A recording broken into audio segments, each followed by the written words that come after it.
Chapter 1. A New Team.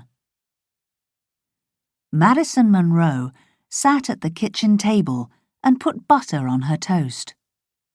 Her twin brother Daniel walked in, smiled at her and said, "Hi, is it your first training session today?" "Yes," sighed Madison. "My first session with the Colby Raiders." "How are you feeling?" asked Daniel. Madison sighed again and put down her knife. "Okay, I think. It's hard to join a new team. I loved my old team." "Oh, you always make friends easily," he said. "Well, I used to think that," she said slowly. "But now—" "What's wrong?" Daniel asked. "Is school okay?" Madison shrugged her shoulders and smiled at her brother. "Yes, it's okay. It's just hard to start at a new school. And I don't like being at an all-girls school. I miss going to school with you." She finished her toast and stood up. "I must go. I don't want to be late." "Good luck at the training session," said Daniel. Madison opened the gate and stepped onto the street. She turned to close the gate and looked up at the house. "It's a nice house," she thought. "And Colby is a nice town. I am going to like it one day. I have to." But it was hard. Madison loved her old town, her old school, and her old friends. "I have to stop thinking about the old things," she thought. "I don't want Mum and Dad to see me feeling sad. They have a lot to worry about. They didn't want to move here." After school that afternoon, Madison pushed open the door of the Colby Sports Centre and went inside. She was early. She went to the changing rooms and got ready. Then she came out and picked up a basketball. She bounced it around the court. She threw it into the hoop and smiled to herself. "Now I feel better," she thought. "Basketball always makes me feel better." She threw the ball into the hoop again. Some girls came in, all in white jerseys. "My new team," thought Madison. "The Colby Raiders A-team. Will they like me?" Then a tall man came in and said, "Okay, girls, come over here, please." "That's Mr. Roberts, the coach," thought Madison. He saw Madison and asked, "Are you Madison Monroe?" Madison nodded and tried to smile at everyone. "Okay, girls, this is your new teammate, Madison," said Mr. Roberts. "She's just moved here. She used to play for the Jesmond Jets. I've spoken to their coach about her. She was their best player. We're lucky to have her." Madison felt her face go red. "Oh, great," she thought. "Now they're really going to love me." The coach gave her a white jersey with the number 9 on it. "Quickly go and put that on, and then we can start." Madison ran to the changing rooms and put the jersey on. She felt her stomach turn. "Oh, stop it, Madison," she said to herself. "You don't usually get nervous." She walked out and saw the girls look at her jersey. One of the girls said something quietly to another girl. The two of them smiled at each other, and it wasn't a friendly smile. "What's wrong with them?" thought Madison. Then she told herself, "Remember, you were the Jesmond Jets' best player." "Okay, here we go." And she ran onto the basketball court. An hour later, she walked unhappily back to the changing rooms with the other girls and got changed. I played really badly, she thought. What was wrong with me? The girl next to her smiled and said, "Hi, I'm Bella, and this is my friend Christine." Madison smiled at them. "Hi, have you played in the team for long?" "This is our second year," said Christine. "Some girls have played in the team for 3 or 4 years." Madison looked across at the other girls. They've all played together for a long time, she thought. Now they have a new teammate, and she isn't very good. "I played really badly," she said to Bella and Christine. "Don't worry," Bella said kindly. "It's hard to join a new team in the middle of the year." Just then, some of the girls walked past them. "Maybe it's the number 9 jersey working its magic again," said one girl nastily. Her friends laughed, and they left the room. "Oh, don't worry about Eva," said Christine. "She likes to be the best player. She's Coach Roberts' daughter." "Yes, and she always likes to tell us that," said Bella. "But what did she say about the number 9 jersey?" asked Madison. "It's working its magic. What magic?" "Oh, don't listen to those stories," said Bella. "What stories?" asked Madison. Bella looked at Christine, and Christine looked at Bella. Then Bella said quietly, "Well, a girl from this school disappeared. She played in this team." "She disappeared?" asked Madison. "It was a long time ago," said Bella. "But what happened to her?" "Well, the story isn't very nice," said Christine. "It was a murder." "Someone killed her?" asked Madison. "Is that true?" "No, Christine," said Bella. "It wasn't a murder. Someone kidnapped her, and then no one saw her ever again." Madison looked at Bella and then at Christine. "But which story is true?" she asked. "Well, I don't know," said Christine. "It was a long time ago. I only heard a story about it." "But what has this got to do with me?" asked Madison. "It's the jersey," said Bella. "You see, she wore the number 9 jersey. And since that time, unlucky things have happened to every player in the number 9 jersey." "What kind of things?" "Well, 2 years ago, Pauline had to stop playing basketball. She got very bad asthma," said Christine. "And the girl before her fell off her bike and broke her arm." "And then there was the girl who had a car accident," said Bella. "And last year there was Claire." "Goodness, what happened to Claire?" asked Madison. "Well, nothing really bad," said Bella. "But she had lots of little things go wrong. Things disappeared from her school locker.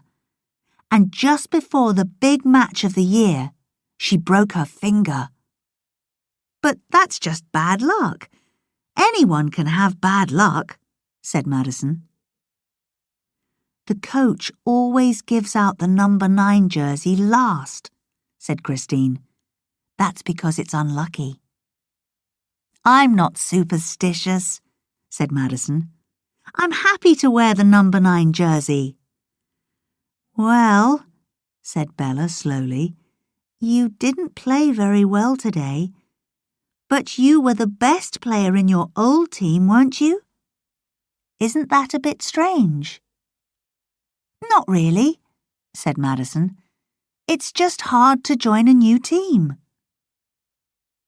She picked up her bag and smiled at the girls.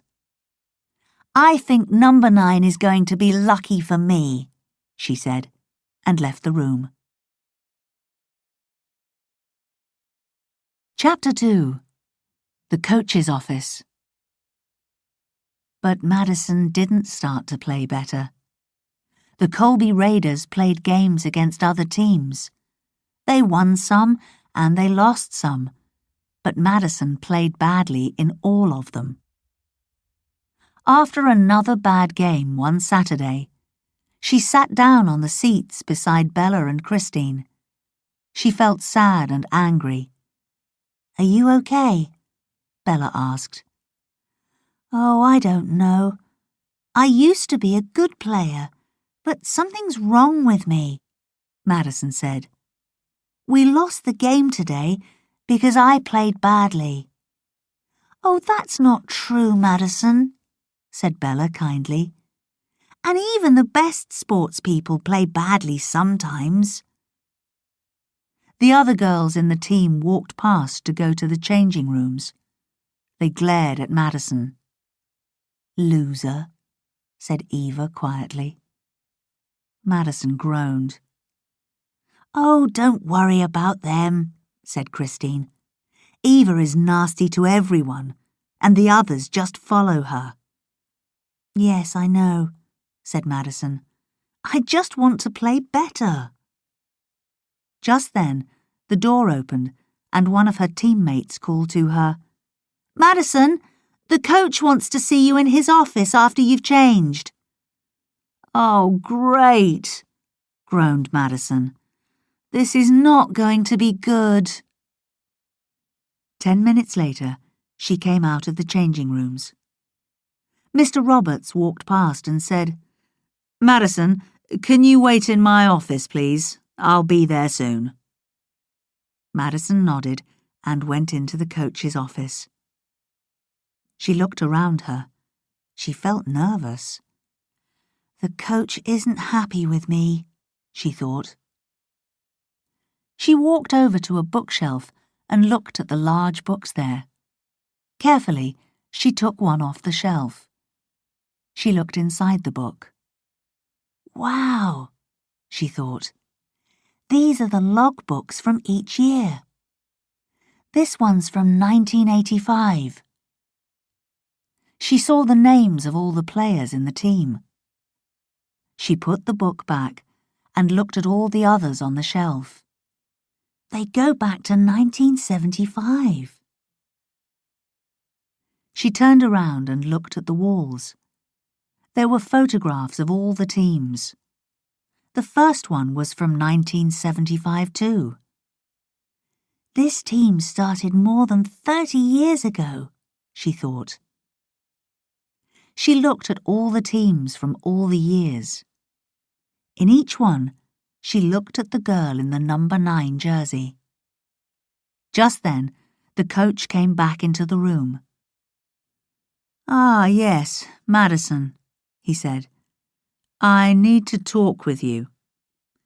How do you feel you are doing?" "Oh, it's a great team," Madison said quickly. "I really like playing with the girls." Yes, said the coach. "But the thing is, you're not playing well." Madison nodded her head. "Oh no," she thought. "What is he going to do?" "Okay, Madison, stay calm. Don't cry, please don't cry." "The coach from your old team told me good things about you. He said to me, 'Madison's a great player. She's my best player.' But was that true, Madison?" "Oh yes, Coach, it was true. I am a good player. Well, I was a good player. In the Jets." "Madison, you're not in the Jets now. You're in a new team," the coach replied. "And the Colby Raiders need you to play well." "He is angry with me," thought Madison. "I am trying to play well." She felt her face go red.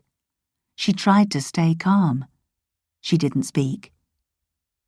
The coach said, "I've decided to give you 2 weeks. 2 more games. I want to see you play better in that time," he said, "or you'll be playing in the B team." Madison felt her face go white. "The B team? I don't want to play in the B team. I have to play better. I have to work harder." "I'm sorry, Mr. Roberts," she said. "I have been playing badly. That's true, but I am a good player. I'll train harder. I'll play better. You'll see." "Well, you can start with our next game," he said, and waited for her to leave. Then Madison thought of something. She looked at the photos on the wall. "Coach," she said, "the girls told me about the number 9 jersey. What happened to that girl all those years ago?" "What are you saying, Madison?" the coach said angrily. "You're playing badly because of your jersey?" "No, I just wondered," said Madison. "Well, don't," said the coach. "There's nothing wrong with the number 9. That's just a silly superstition." "I'm not superstitious," said Madison. "I just wondered about the girl." The coach looked at one of the photos on the wall, the one from 1979. He was quiet for a moment. Madison waited. "It was a long time ago," he said slowly. "A long time before I became the coach. Something happened to one of the girls, but I don't know what." Then he walked over to his desk and sat down. He didn't look up. Madison thanked him quietly and left the room. "Wow, that was strange," she thought. "Maybe he does know something. But what is it?" She walked home slowly and thought about her talk with the coach. Chapter 3. A Girl Doesn't Just Disappear. Madison opened the front door, dropped her bag in the hall, and walked into the kitchen. She opened the fridge door. She wanted something to eat. She wanted to feel better. Daniel walked into the room, sat down at the kitchen table, and opened his school books. "How did the training go?" he asked. "Don't ask," said Madison. She took a large piece of cake from a box and sat down at the table. She picked up a fork, glared at the cake, and then dug the fork into it. "Ouch!" said Daniel and laughed. "That poor cake!" Madison looked up and glared at him. She held her fork up. "Hey, what's wrong?" Daniel asked. Madison shrugged her shoulders and put down her fork. She tried to smile, but she wanted to cry. "I just had to go and see the coach. He's not happy with me." "Why not?" asked Daniel. "Because I'm not playing well," she said sadly. "But you've just moved here. It's a new team. You need time," said Daniel angrily. "Yes, I know. But he's right. Something's wrong with me. I am playing badly. And now I only have 2 weeks to play better. After that, he's going to put me in the B team. I don't want to go down to the B team." She glared at the cake again and then pushed the plate towards her brother. "This is not helping," she said. "Do you want it?"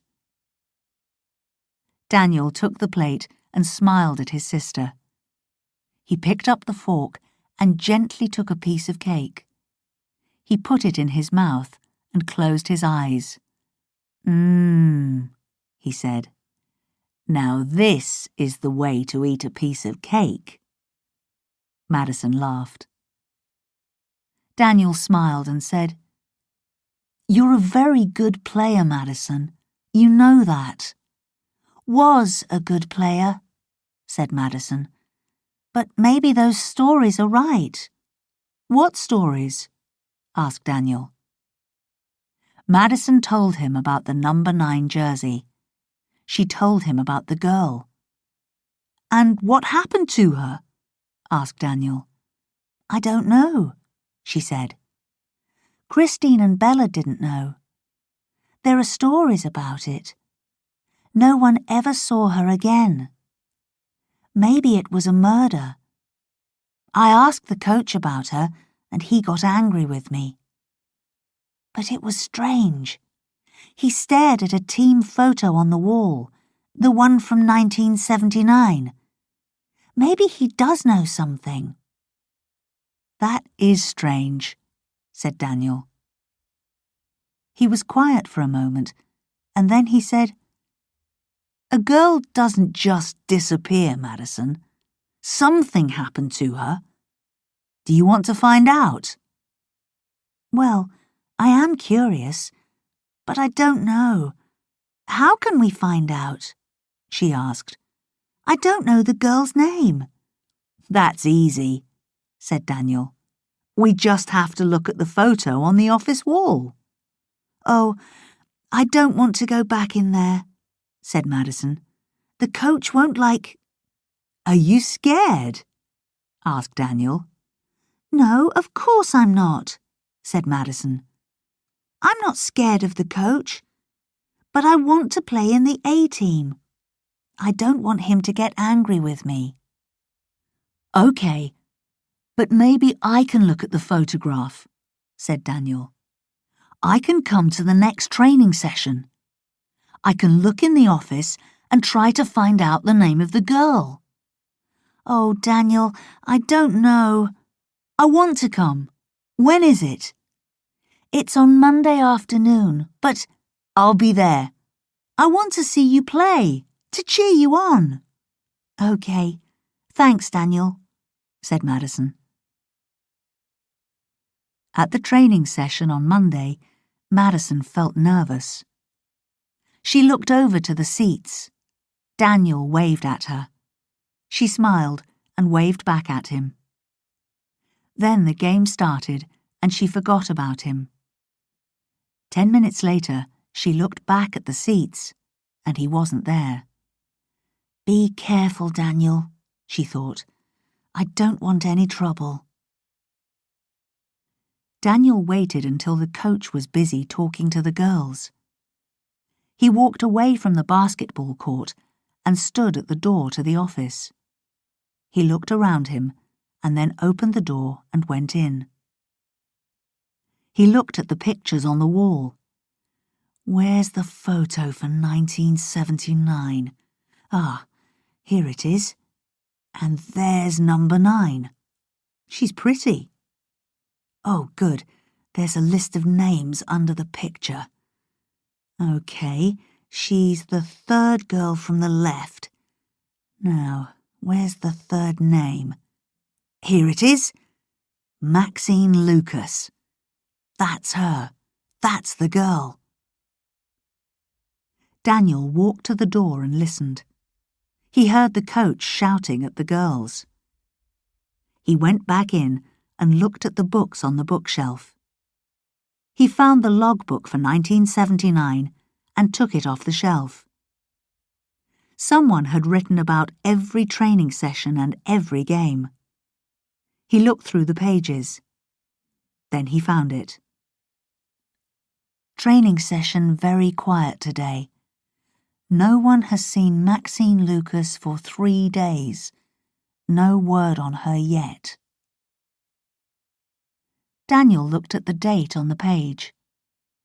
Then he put the book back on the shelf and quietly left the office. He walked back to sit and wait for Madison. Daniel told her about the name and the logbook on the way home. "What do we do next?" asked Madison. "Let's start at the library," said Daniel. "They have all the old newspapers. We can meet there after school tomorrow." Chapter 4. Finding Maxine Lucas. Madison went to the library after school on Tuesday. Daniel was already there. They asked about the old newspapers, but the librarian couldn't help. The library didn't have newspapers from 1979. They went home and went onto the internet. They looked for information about Maxine Lucas. There were pages and pages about people with that name, but they didn't see any information about a Maxine Lucas from Colby. "It will take months to go through all these," sighed Madison. "Yes, it isn't much help. Maybe we need to try something else," said Daniel. "Maybe we need to give up and do something else," said Madison. "I have to do some basketball practice today. It's a big game for me on Saturday." Daniel looked at the computer screen and then said, "What about the phone book? We can find the Lucases from Colby in there." "And then what?" asked Madison. "We call them," answered Daniel. "Oh, Daniel, we can't," said Madison. "We don't know them." "Okay, you don't want to? Well, you can play basketball," said Daniel. "But I'm going to look in the phone book." He got up and went out of the room. A minute later, he came back in with the phone book. He sat down and found the right page. "Here we are, Lucas. There are about 30 people here. That's not bad. We can call 30 people. What do you think?" Madison looked at her brother and sighed. "Well, okay." "Good," said Daniel. "But what do we say to them?" Daniel picked up a piece of paper and a pencil. "We're doing a project for school. A history project on the history of our town. The project has to be on something from 30 years ago. And we've decided to find out about Maxine Lucas. What happened to her?" "But maybe it was a murder, Daniel. We can't ask questions about that. People won't want to talk about it." "We have to try, Madison, or we'll never find out." "Well, I'm not sure," said Madison. "You do the talking." "Okay, give me the phone," said Daniel. "I'll call the first one." He called the number and they waited. Then he spoke. "Hello, my name's Daniel Monroe.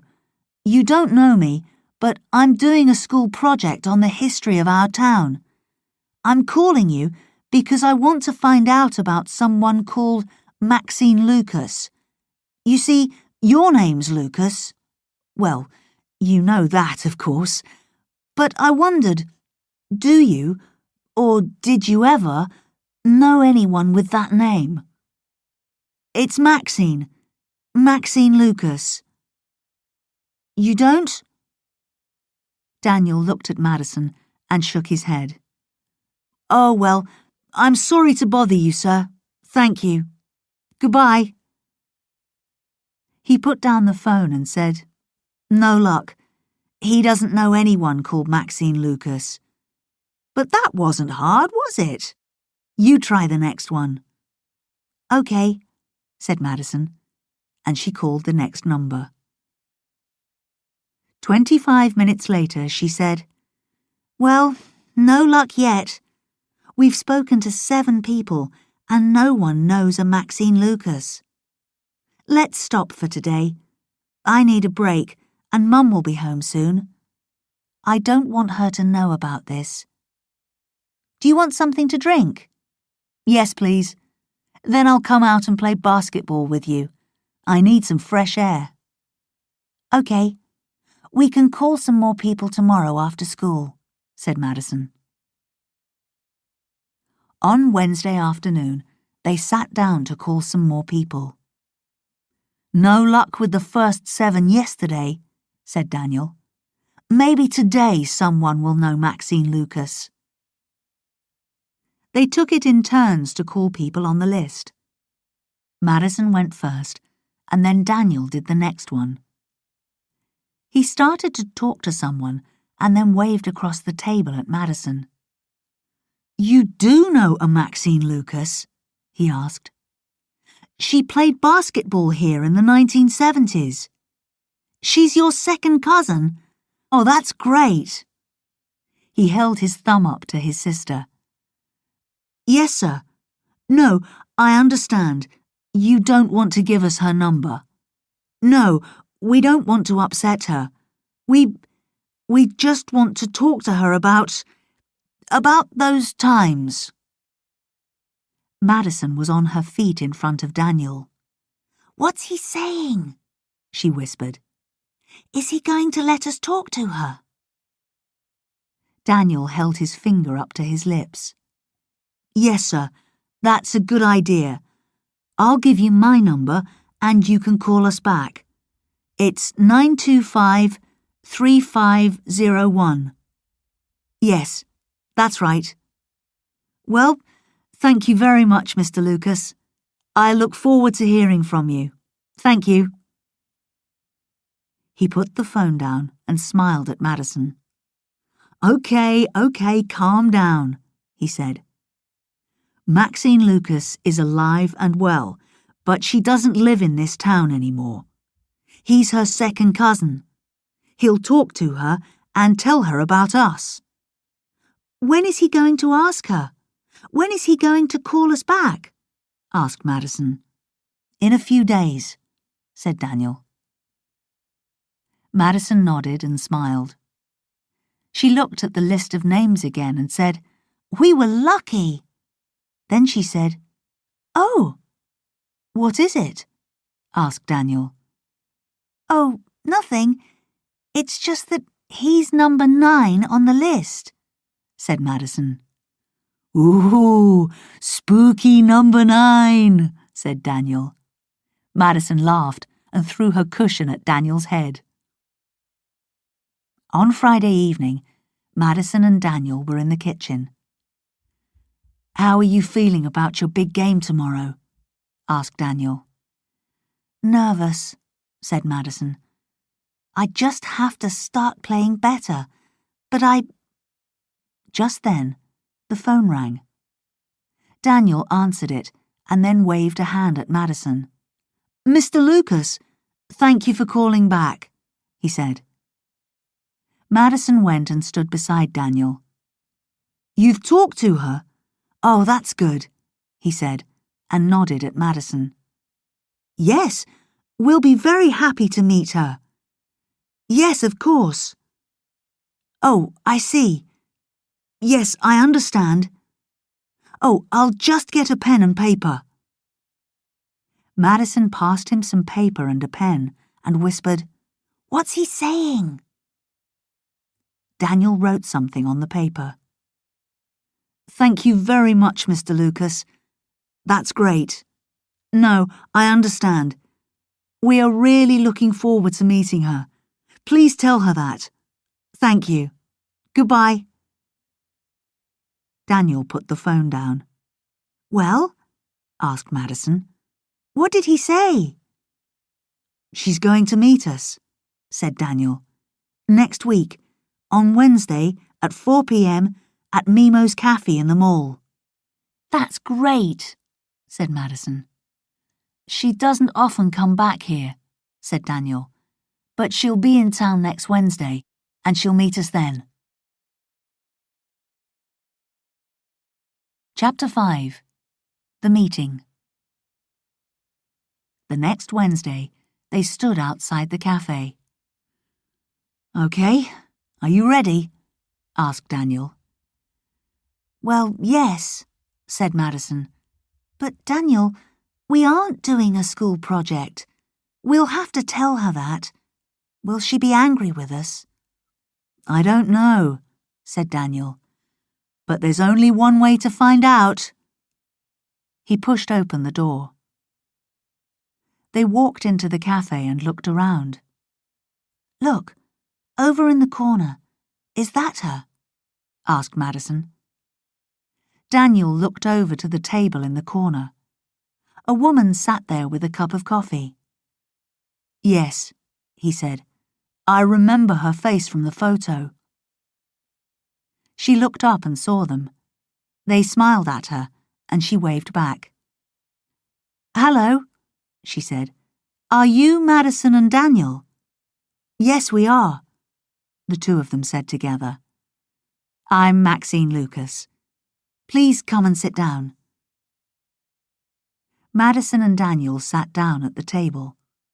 The waitress came over, and the two of them ordered hot chocolates. "So, you're working on a school project?" asked Maxine Lucas.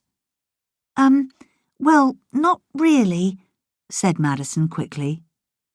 "Oh, but Michael said—" "It's not a project, but we want to ask you some questions," said Daniel.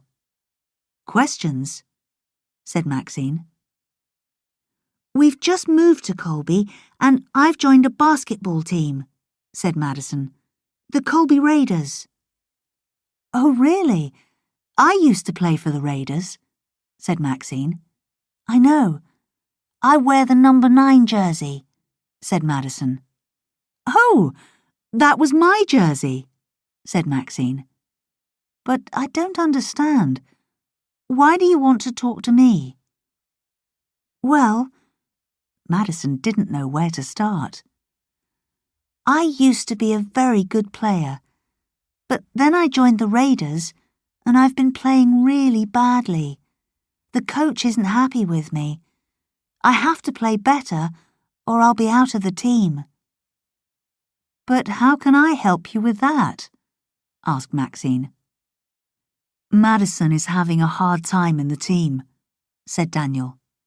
"Some of the girls aren't very friendly, and they talk behind Madison's back. There are stories about the number 9 jersey. It's unlucky, or that's what people say." "The number 9 jersey is unlucky? Why?" asked Maxine. "Well," said Madison, "because a girl disappeared in 1979. Something happened to her. Maybe it was a murder—" She stopped. She suddenly felt very silly. Daniel helped his sister. "It was you, Maxine. We want to ask you about 1979. What happened to you?" Maxine was quiet for a moment. Then she said, "I didn't disappear. I ran away." She stopped, and Madison saw tears in her eyes. Maxine took a deep breath and carried on. "I ran away from home. At the time, I was very unhappy. My parents wanted to get a divorce.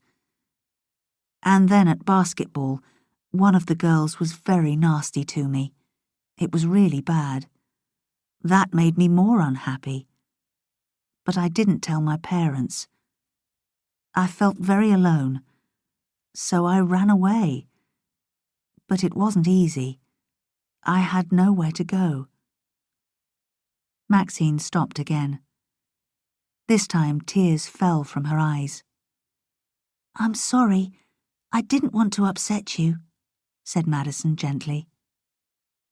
"What happened?" asked Daniel.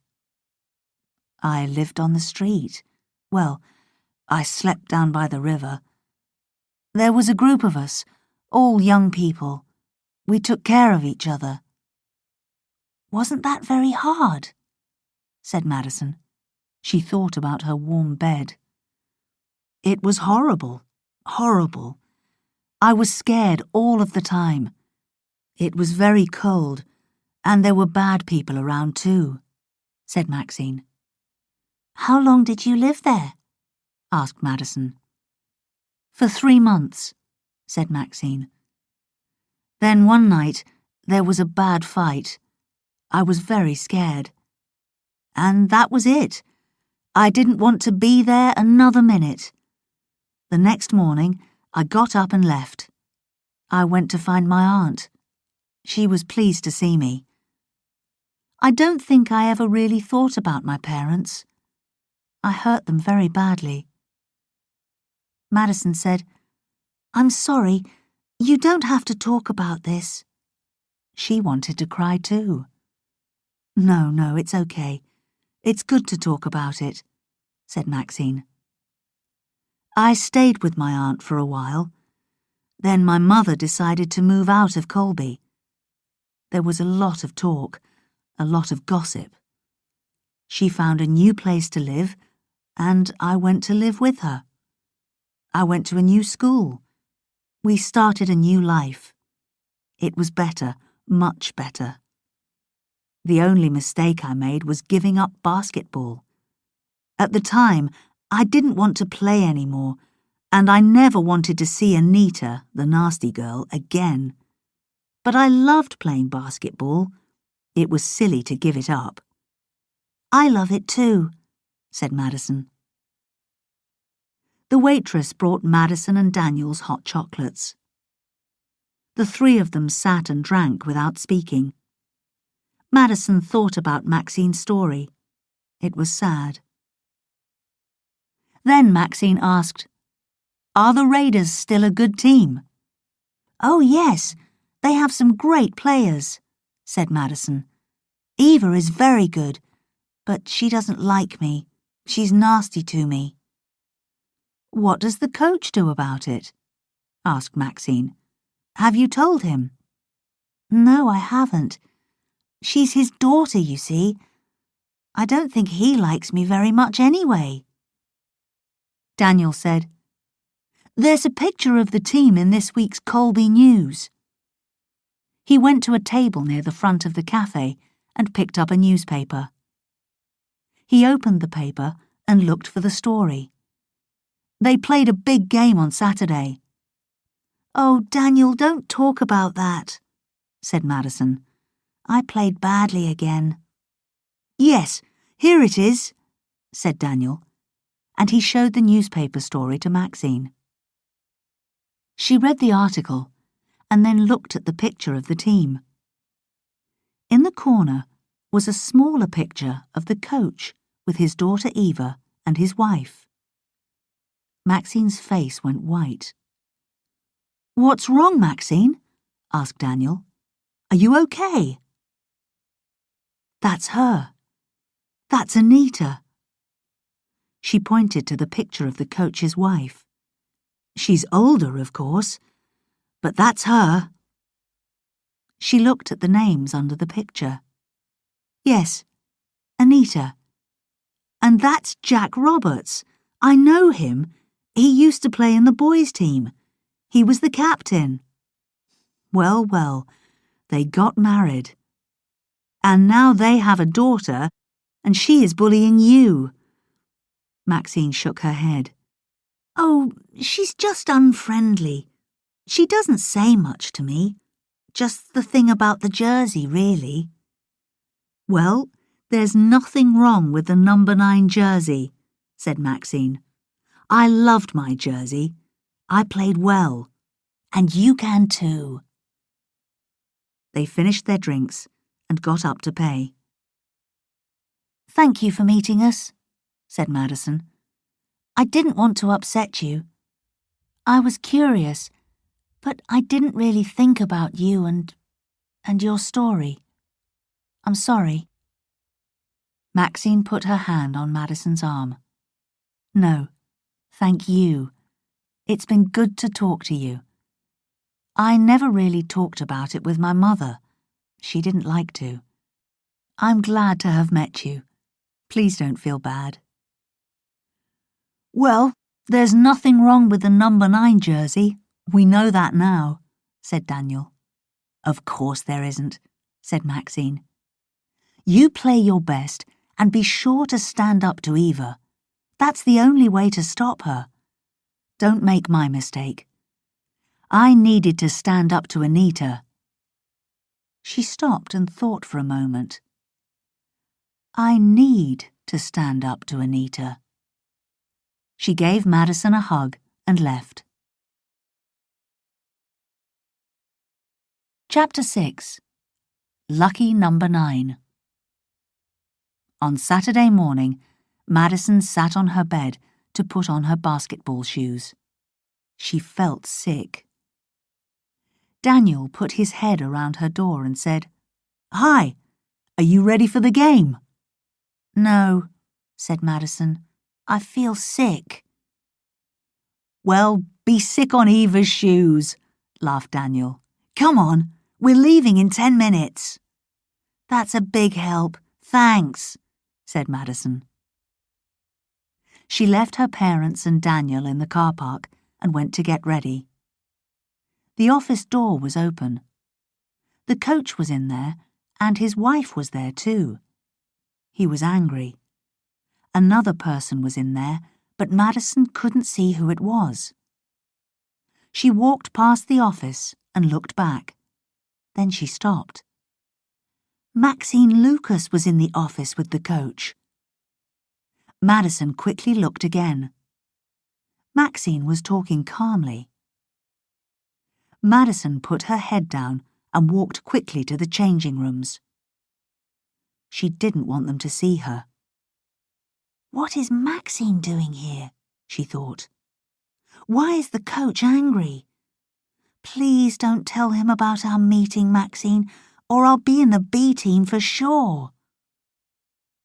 She wanted to stay in the changing room, but she had to play this game, and she had to play well.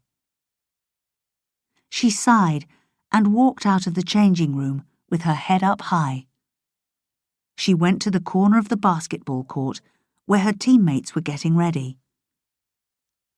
"I wonder, will the number 9 jersey bring you bad luck today?" said Eva nastily. Madison turned and looked at her. She remembered Maxine's words. Be sure to stand up to Eva. That's the only way to stop her. "Of course it won't," she said. "It can't, Eva. It's just a jersey." She turned away, and she heard Bella and Christine laugh. "Wow, Maxine was right," she thought. "It feels good to stand up to her." She smiled at Bella and Christine. Then the coach came over to them. "Okay, everyone," he said. "This is a big game today, and we need to win this one. I want everyone to play their best." The girls all nodded. "Well, he isn't too angry," thought Madison. The girls walked away, but the coach called her. "Madison, wait a minute, please." "This is it," she thought. "He's going to ask me to leave." "Yes, Coach," she said. Coach Roberts looked at her for a moment. He opened his mouth to say something. Then he stopped. He looked at her again and said, "Good luck today." Then he gave her a note. Madison took it. Her hand shook. She looked at the coach, but he didn't look at her. He just walked away. Madison opened the note and read it. "I loved wearing the number 9 jersey. It's lucky for some. Show them your best, and thank you. Your friend, Maxine." Madison ran onto the court and looked up at the seats. She saw Daniel and her mother and father. Then she saw Maxine come and sit next to Daniel. Maxine waved at Madison. Then she held up her thumbs.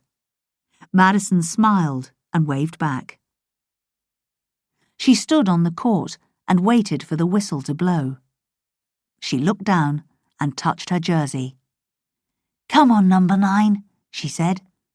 "Lucky for some, lucky for me." The whistle blew. The game was on.